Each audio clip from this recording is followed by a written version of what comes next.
Welcome friend once again to another video. हा video खूप महत्त्वाचा आहे, कारण की या व्हिडिओमध्ये आपण 7 महत्त्वाच्या काही अशा गोष्टी आहेत जे तुमची निवड पक्की करणार आहेत आणि तुम्हाला याच व्हिडिओमध्ये कळणार आहे की तुमची निवड होणार किंवा नाही होणार. फक्त तुम्हाला 7 गोष्टींची काही आवश्यकता नाही.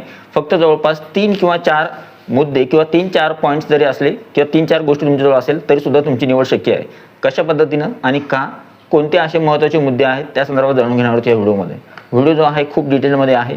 ॲक्च्युली व्हिडिओ घेण्यासाठी स्मार्ट बोर्ड जो आहे आवश्यक होता. स्मार्ट बोर्ड जर असता तर मी खूप चांगल्या पद्धतीने तुम्हाला समजावून शकलो असतो या गोष्टी ज्या आहेत त्या. आणि तरीसुद्धा स्मार्ट बोर्ड नसला तरीसुद्धा मी माझ्या वतीनं प्रयत्न करणार आहे की जो जास्तीत जास्त चांगल्या पद्धतीने तुम्हाला एक्सप्लेन करण्याचा. ठीक आहे. व्हिडिओ जो आहे खूप महत्त्वाचा आहे. व्हिडिओ आवडला तर व्हिडिओला लाईक करा. तुम्ही चॅनलवर नवीन असाल तर अशाच प्रकारच्या महत्त्वपूर्ण अपडेट्ससाठी चॅनलला सबस्क्राईब करा. साईडचं नोटिफिकेशन बेल ऑलवर सेट करा, जेणेकरून तुमच्याकडून शिक्षक भरती संदर्भात कोणत्याही माहितीची अपडेट लवकरात लवकर मिळावी यासाठी कोणतीही माहिती मिस होणार नाही. तर चॅनलला सबस्क्राईब करा, व्हिडिओला लाईक करा. आणि सगळ्यात महत्त्वाचं म्हणजे टेलिग्राम चॅनल, व्हॉट्सअप चॅनलचं लिंक डिस्क्रिप्शनमध्ये आहे, त्यांना सुद्धा तुम्ही जॉईन करू शकता किंवा सबस्क्राईब करू शकता. तर चला सगळ्यात अगोदर आता लवकरात लवकर पहिला मुद्दा घेऊया. आता या गोष्टी ज्या आहेत शिक्षक भरतीमध्ये 7 पॉईंट्स पाहिजे, त्यापैकी 3-4 पॉईंट जर असले तरी सुद्धा तुमची निवड शक्य आहे आणि तुम्ही त्याच्यामध्ये आहात किंवा नाही तुम्हाला कळणार आहे. कसं कळणार आहे बघा. सगळ्यात पहिली महत्त्वाची गोष्ट आहे, आता कोणकोणत्या 7 गोष्टी आहेत ज्या मी पॉईंट वाईज घेतलेल्या आहेत, त्या कोणत्या गोष्टी आहेत त्या पहिले तुम्हाला सांगून देतो. सगळ्यात पहिली जी गोष्ट आहे ती आहे मीडियम. प्रायोरिटी मीडियमला जास्त आहे, कारण की मीडियमनुसार मराठी मीडियममध्ये कॅन्डिडेट्स खूप सारे आहेत.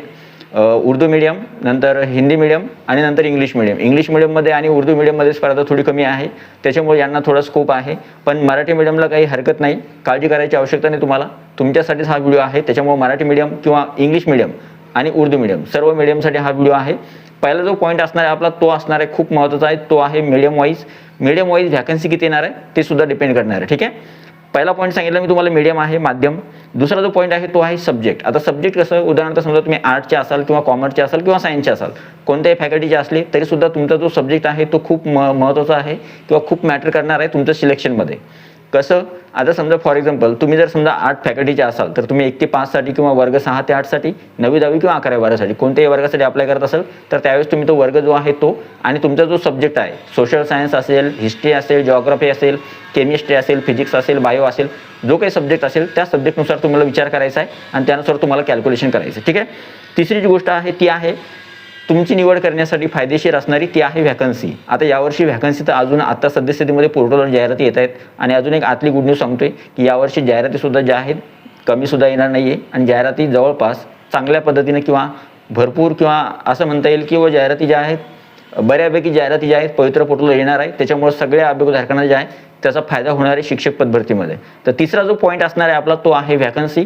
यावर्षी व्हॅकन्सीज किती येणार त्यानुसार तुम्हाला संधी मिळणार किंवा नाही मिळणार हे सुद्धा मात्र निश्चित आहे. जर व्हॅकन्सी जास्त आल्या तर संधी जास्त जणांना मिळणार आहे, व्हॅकन्सी कमी आल्या तर संधी कमी जणांना मिळणार आहे.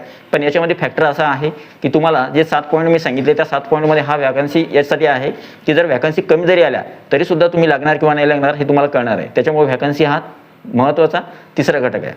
चौथा जो पॉईंट आहे तो आहे कास्ट. आता कास्टनुसार तुमच्यापैकी खूप सारे विद्यार्थी असतील की जे ओपनमध्ये असतील, ओपनमध्ये स्पर्धा जास्त आहे, तरीसुद्धा तुम्हाला घाबरायची आवश्यकता नाही. ओपन किंवा कास्ट जो आहे आपण फॅक्टर मानलाच नाही. ओपनमध्ये जर तुम्ही असाल तर ओपनमध्ये तुम्हाला असल्यानंतर तरीसुद्धा तुम्हाला फायदा होणार आहे. कसा तो सांगतो. OBC caste, SC, ST, VGA, EWS, SEBC, SBC, NTB, NTC, NTD, VGA, VGB, नंतर सोबत अजून कोणत्या राहिली कास्ट. ठीक आहे. बाकी ज्या कास्ट होत्या असं धरून चाला की तुम्ही टोटल जेवढ्या कास्ट आहे त्या सर्व कास्ट. ठीक आहे. तर या कास्टमध्ये तुमची जी काही कास्ट असेल त्या कास्टनुसार जे आहे तुम्हाला बेनिफिट उचलायचं आहे.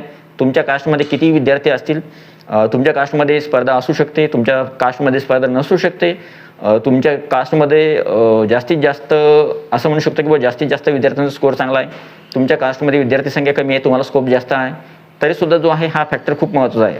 चौथा आहे. नंतर आहे 5वा फॅक्टर रिझर्वेशन. आता चला ठीक आहे 80% असं म्हणूया 80% विद्यार्थ्यांजवळ रिझर्वेशन नाही आहे आणि 20% विद्यार्थ्यांजवळ रिझर्वेशन आहे किंवा 5-10% विद्यार्थी जे आहेत त्यांनी रिझर्वेशन घेतलेलं आहे, समांतर आरक्षण घेतलेलं आहे आणि त्यांच्याजवळ रिझर्वेशन आहे आणि त्याचा फायदा त्यांना शिक्षक भरतीमध्ये होणार आहे. तर तुमच्याजवळ जर रिझर्वेशन असेल तर तो तुमचा प्लस पॉईंट आहे. पण तुमच्याजवळ जर रिझर्वेशन नसेल तरी सुद्धा तुमचा तो प्लस पॉईंटच आहे. त्याच्या मागचं कारण सांगतो.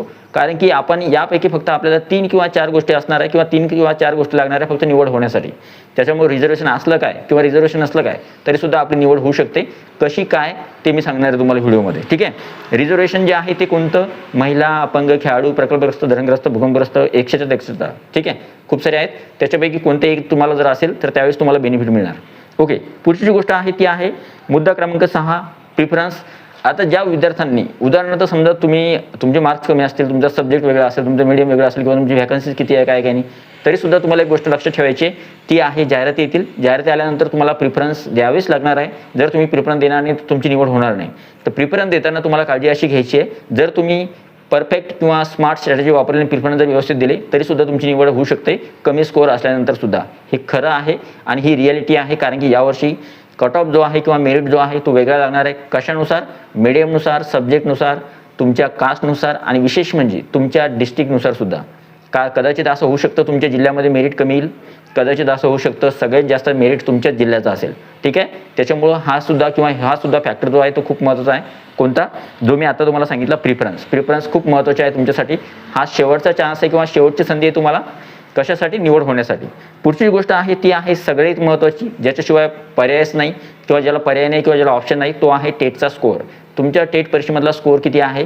तुमचा स्कोअर असू शकतो 165, 170 किंवा 155, 150 असेल किंवा तुमचा स्कोअर 135, 140, 145 असेल किंवा तुमचा स्कोअर 120, 125 किंवा 130 असेल किंवा तुमचा स्कोअर 100 असेल, 110 असेल किंवा 90 असेल, 80 असेल, 82 असेल किंवा होऊ शकतो तुमचा स्कोअर जो आहे 65 किंवा 70 सुद्धा असू शकतो. तरीसुद्धा तुम्हाला घाबरायची आवश्यकता नाही. कारण की या व्हिडिओमध्ये मी तुम्हाला त्याच गोष्टी एक्सप्लेन करणार आहे ज्या तुम्हाला तुमच्या निवडीसाठी तुम्हाला मदत करणार आहे. आणि सगळ्यात शेवटची गोष्ट आहे डिस्ट्रिक्ट. आता तुमचा डिस्ट्रिक्ट जो आहे त्या डिस्ट्रिक्टमध्ये किंवा तुम्हाला जो डिस्ट्रिक्ट निवडायचा आहे तर डिस्ट्रिक्टनुसार सुद्धा जे आहे तुम्हाला स्कोप मिळणार आहे. उदाहरणार्थ काही डिस्ट्रिक्टमध्ये व्हॅकन्सी जास्त असतील, त्या डिस्ट्रिक्टमध्ये तुम्हाला स्कोप चांगला असणार आहे. काही डिस्ट्रिक्टमध्ये कॉम्पिटिशन कमी असणार आहे. काही डिस्ट्रिक्टमध्ये जिल्हा परिषदेच्या जागा जास्त असतील, काही जिल्ह्यामध्ये नगरपालिकेच्या महानगरपालिकेच्या जागा असतील, काही ठिकाणी खाजगीच्या जागा जास्त असतील, काही ठिकाणी वर्ग 1 ते 5च्या जागा जास्त आहे, काही ठिकाणी 9 ते 12च्या जागा जास्त आहे, काही ठिकाणी 6 ते 8च्या जागा जास्त आहे, काही ठिकाणी मॅथ्स सायन्सच्या जागा जास्त आहे, काही ठिकाणी सोशल सायन्सच्या जागा जास्त आहे. त्यानुसार जे आहे डिस्ट्रिक्टसुद्धा आपल्यासाठी खूप महत्त्वाचं आहे. चला ठीक आहे. हे झाले 7 मुद्दे. हे 7 मुद्दे महत्त्वाचे आहे आणि या 7 मुद्द्यांपैकी फक्त आपल्याला 3 मुद्दे पाहिजे किंवा 4 मुद्दे पाहिजे निवड होण्यासाठी. कसे ते सांगतो मी तुम्हाला. ठीक आहे. फॉर एक्झाम्पल एक एक्झाम्पल घेऊया. आता मला तुम्हाला समजून सांगता आलं पाहिजे.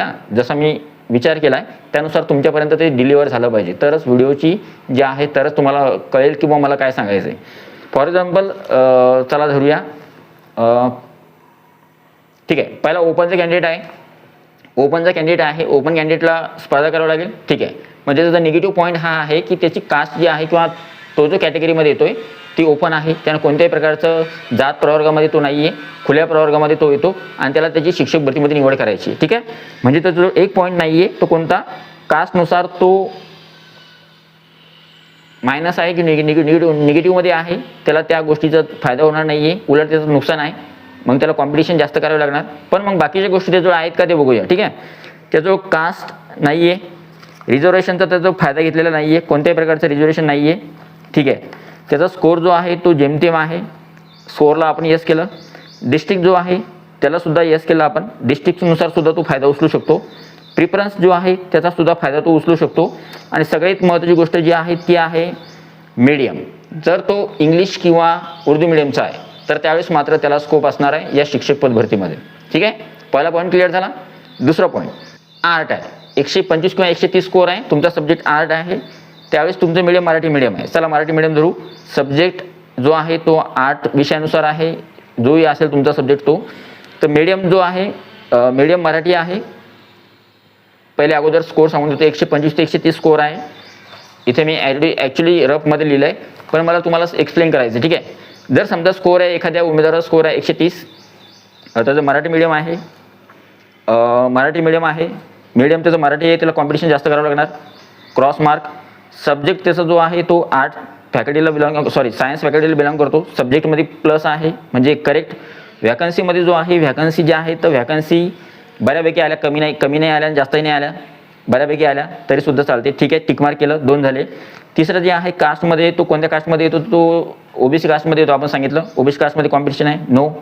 रिझर्वेशन जे आहे रिझर्वेशन घेतलं का त्यानं? रिझर्वेशन कोणतंच घेतलेलं नाही आहे. ठीक आहे. क्रॉस. प्रिफरन्स कोणते आहे तर प्रिफरन्स त्यांना समजा प्रिफरन्स योग्य दिले. तिसरा पॉईंट जो आहे आणि स्कोर जो आहे त्याचा 130 स्कोर ते जो आहे बेनिफिट आहे त्याला, आणि डिस्ट्रिक्टनुसार त्याची निवड होणार किंवा नाही होणार. तर डिस्ट्रिक्टनुसार जे आहे आपण तरी सुद्धा नाही म्हटलं तरी सुद्धा त्याची निवड होणार. उदाहरणार्थ समजा सायन्स मॅथचा विद्यार्थी आहे आणि त्याचा स्कोर जर 130 आहे तर त्याची निवड हमखास होणार या शिक्षक पद भरतीमध्ये. फक्त तुम्हाला 3 गोष्टी पाहिजे. एक, तो कशामध्ये पॉझिटिव्ह आहे, तो त्याच्या स्कोअरनुसार 130 मार्क आहे, पॉझिटिव्ह आहे थोडाफार, त्याच्या प्रिफरन्सनुसार पॉझिटिव्ह आहे, आणि त्याच्या बाकीच्या गोष्टी जर बघितल्या तर बाकीच्या कोणत्याच गोष्टी नाही, त्याजवळ रिझर्वेशन नाही आहे, कास्ट नाही आहे, वॅकन्सी नाही आहे, सब्जेक्ट नाही आहे, मीडियम नाही आहे, बाकी काही कोणत्याच गोष्टी नाही आहे, तरीसुद्धा फक्त सायन्स मॅथ आणि फक्त त्याच्या स्कोअरवर, म्हणजे कशावर, त्याच्या सब्जेक्टवर आणि त्याच्या स्कोअरवर त्याची निवड होते. फक्त 2 गोष्टीवर त्याचं सिलेक्शन होते. ठीक आहे, 130 स्कोअर असला तरी. तिसरी गोष्ट धरूया, तिसरं एक्झाम्पल धरूया, एखादं कोणतं एक्झाम्पल, रॅन्डम एक्झाम्पल धरूया कोणतंही. समजा फॉर एक्झाम्पल एखाद्या उमेदवाराचा स्कोअर 102 आहे. ठीक आहे, 102 स्कोअर आहे.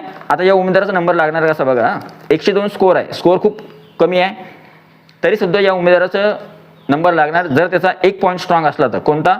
जर त्याची कास्ट खूप स्ट्रॉंग आहे, जो तो जो कॅटेगरीमध्ये येतो किंवा कास्टमध्ये येतो ती कास्ट जर खूप स्ट्रॉंग आहे तर त्यावेळेस त्याचं सिलेक्शन पक्का आहे. उदाहरणार्थ समजा NTP, NTC किंवा EWS किंवा STचा उमेदवार आहे, ST कास्टमध्ये आहे, 102 स्कोअर आहे, फिमेल कॅन्डिडेट आहे. ठीक आहे, आणि जर समजा त्याची व्हॅकन्सीज कमी आल्या, सब्जेक्ट एवढा नाही आहे त्याचा, सब्जेक्ट जो काही असेल तो मीडियम त्याचं कोणतेही असू द्या, मराठी, हिंदी, इंग्लिश कोणतेही असू द्या, प्रिफरन्स योग्य दिले त्यांना, स्कोअर त्याचा जो आहे खूप कमी आहे, नो, डिस्ट्रिक्ट त्याचं कमी जे आहे, डिस्ट्रिक्ट त्याला माहीत नाही कोणतंही काय काही नाही, डिस्ट्रिक्ट रँडमली दिलं त्यानं तरीसुद्धा त्याची निवड जी आहे होऊ शकते. आता डिस्ट्रिक्ट, प्रिफरन्स आणि फक्त त्याची कास्ट या 3 मुद्द्यावर, फक्त कास्ट, स्कोअर आणि डिस्ट्रिक्ट या 3 मुद्दे त्याचे पॉझिटिव्ह होते तरीसुद्धा त्याची निवड होणार. कशानुसार सांगतो मी, त्यानं व्यवस्थित डिस्ट्रिक्ट चूज केला, प्रिफरन्स व्यवस्थित दिले, आणि सगळ्यात महत्त्वाचं म्हणजे त्याच्या कास्टमध्ये कॉम्पिटिशन खूप कमी आहे, ST कास्टचा उमेदवार आहे तरीसुद्धा त्याची निवड होऊ शकते 102 स्कोअरवर. म्हणजे इथं तुम्हाला सांगायचं काय की बुवा ह्या गोष्टी कशासाठी होत्या, मला तुम्हाला हे सांगायचं फक्त एक 7 गोष्टी ज्या आहे, तुम्ही काय करा, रफ काम करा, तुम्ही या 7 गोष्टी तुमच्या पेपरवर लिहून ठेवा. 7 गोष्टींपैकी तुमच्या जर 3 किंवा 4 गोष्टीमध्ये जर तुम्ही पॉझिटिव्ह असाल, फॉर एक्झाम्पल तुम्ही कोणत्या, आता समजा माझं मी सांगेल पण तुमचं तुम्ही कॅल्क्युलेट करायचं की तुम्ही कशामध्ये स्ट्रॉंग आहात. समजा फॉर एक्झाम्पल अजून एक गोष्ट देतो तुम्हाला, चला ठीक आहे, एखाद्या उमेदवाराचं रिझर्वेशन आहे, मग रिझर्वेशनमध्ये पॉझिटिव्ह आहे तो, ठीक आहे, मग त्याचा स्कोअर किती असू द्या, समजा फॉर एक्झाम्पल तो आहे हँडिकॅप आहे, त्याचा स्कोअर 98 आहे, मग हँडिकॅप स्कोअरमध्ये 98 मार्क्स आहे आणि त्याचा सायन्स मॅथ आहे. ठीक आहे, 2 मध्ये स्ट्रॉंग झाला तो, एक सब्जेक्टमध्ये आणि एक म्हणजे रिझर्वेशनमध्ये, 2च गोष्टी आहेत त्याजवळ, बाकी कोणत्याच गोष्टी नाही आहे, कोणत्या कास्टचा असू द्या, काही असू द्या, सगळं असू द्या, तरीसुद्धा त्याचं सिलेक्शन होतं. कशावर? फक्त त्याच्या कशानुसार, त्याच्या सब्जेक्टनुसार आणि त्याच्या रिझर्वेशननुसार. 2च गोष्टी स्ट्रॉंग असल्या तरी, मी फक्त तुम्हाला काय सांगितलं, 2 नाही 3-4 गोष्टी लागत होत्या, तरीसुद्धा इथं 2 गोष्टी जरी असल्या तरीसुद्धा सिलेक्शन होतं. म्हणून मी तुम्हाला सांगतोय की फक्त तुम्ही काय करा, याला टॅली करा की या 7 गोष्टी ज्या आहेत या 7 गोष्टी नोट डाऊन करा, medium, subject, vacancy, caste, reservation, preference, score आणि डिस्ट्रिक्ट, यानुसार तुम्ही फक्त या गोष्टी नोट डाऊन करा. त्याच्यामध्ये तुम्हाला कशामध्ये बाजी मारायची किंवा कशामध्ये तुम्हाला जास्त स्ट्रॉंग पॉईंट आहे तुमचे आणि कशामध्ये तुम्ही निगेटिव्ह आहात हे एकदा ठरवून घ्या, आणि त्यानुसार तुमची निवड होणार किंवा नाही होणार तुम्ही स्वतः कॅल्क्युलेट करू शकता, आणि त्यानुसार तुम्ही बघू शकता किंवा निवड होणार किंवा नाही होणार. ठीक आहे, आता जस्ट फॉर एक्झाम्पल मी तुम्हाला कोणाचं एक्झाम्पल देऊ शकतो, रँडमली काही असे उमेदवार असणार आहे, मी तुम्हाला शेवटी सांगतो, या व्हिडिओच्या शेवटी जवळपास मला असं वाटतं बहुत जास्त तुम्हाला एक्सप्लेन झाला असेल आणि तुमच्यापर्यंत माहिती पोहोचली असेल. मला जो स्मार्ट बोर्ड नव्हता नाही तर मी व्यवस्थित एक्सप्लेन केलं असतं.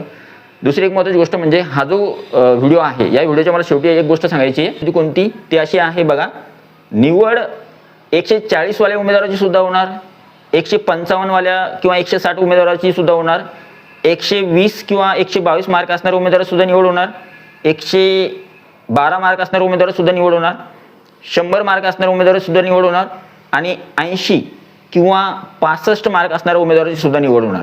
मग तुम्ही ठरवा की तुम्ही कशामध्ये येत आहे. ठीक आहे, आणि तुम्ही तुमच्याजवळ कोणता स्ट्रॉंग पॉईंट आहे त्यानुसार तुम्हाला सिलेक्शन करायचं आहे. आणि मी त्याच्यामुळेच हे सांगितलं होतं की बुवा याच्यामधले मला 7 पॉईंट्स असे मेन वाटले, आणि त्या 7 पॉईंट्स फक्त तुमच्याजवळ 2-3 किंवा 3-4 पॉईंट जरी असले तरी सुद्धा तुमचं सिलेक्शन होऊ शकतं. परफेक्ट स्ट्रॅटेजी ठेवा आणि स्मार्ट स्ट्रॅटेजी जर ठेवली तर तुमचं शिक्षक भरतीमध्ये नंबर लागू शकतो. फक्त तुम्हाला त्या गोष्टी युटिलाइज करता आल्या पाहिजे. युटिलाइज म्हणजे उदाहरणार्थ तुम्हाला त्या गोष्टी फक्त वापरता आल्या पाहिजे. ज्या त्या तुम्ही व्यवस्थित वापरल्या, प्रिफरन्स चांगल्या पद्धतीने दिले, तुमच्या मीडियममध्ये स्कोप आहे, तुमच्या सब्जेक्टला स्कोप आहे, किंवा तुम्ही रिझर्वेशन घेतलंय, तुमच्या कास्टमध्ये कॉम्पिटिशन कमी आहे, तुमच्या टेटचा स्कोर चांगला आहे, किंवा तुमचं मीडियम चांगला आहे, किंवा तुमचा सब्जेक्ट चांगला आहे, किंवा तुमच्या डिस्ट्रिक्टमध्ये व्हॅकन्सी जास्त आहे, किंवा तुमच्या डिस्ट्रिक्टमध्ये असं तुम्ही डिस्ट्रिक्ट देणार आहात जिथं कॉम्पिटिशन कमी आहे, किंवा समजा तुमचं कास्ट आहे त्या कास्टमध्ये जास्त हे नाही आहे, किंवा वॅकन्सीज जास्त आले किंवा वॅकन्सीज कमी आल्या, या सगळ्या गोष्टीनुसार तुमचं सिलेक्शन ठरणार आणि याच गोष्टी तुम्हाला मदत करणार तुमचं सिलेक्शन होण्यासाठी. आय होप मला जे सांगायचं होतं ते तुमच्यापर्यंत व्यवस्थित डिलिव्हर झालं आहे. आणि तुम्हाला जर हा व्हिडिओ आवडला असेल तर व्हिडिओला लाईक करा. तुम्ही चॅनल नवीन असेल तर चॅनलला सबस्क्राईब करा. साईडचं नोटिफिकेशन बेल ऑलवर सेट करा जेणेकरून तुमच्याकडून कोणतेही नोटिफिकेशन मिस होणार नाही. व्हिडिओ पुढच्या व्हिडिओमध्ये. तोपर्यंत व्हिडिओ बघितल्याबद्दल thank you so much. Take care. Bye bye. आणि तुम्हाला हा व्हिडिओ कसा वाटला कमेंट बॉक्समध्ये नक्की सांगा. Thank you so much.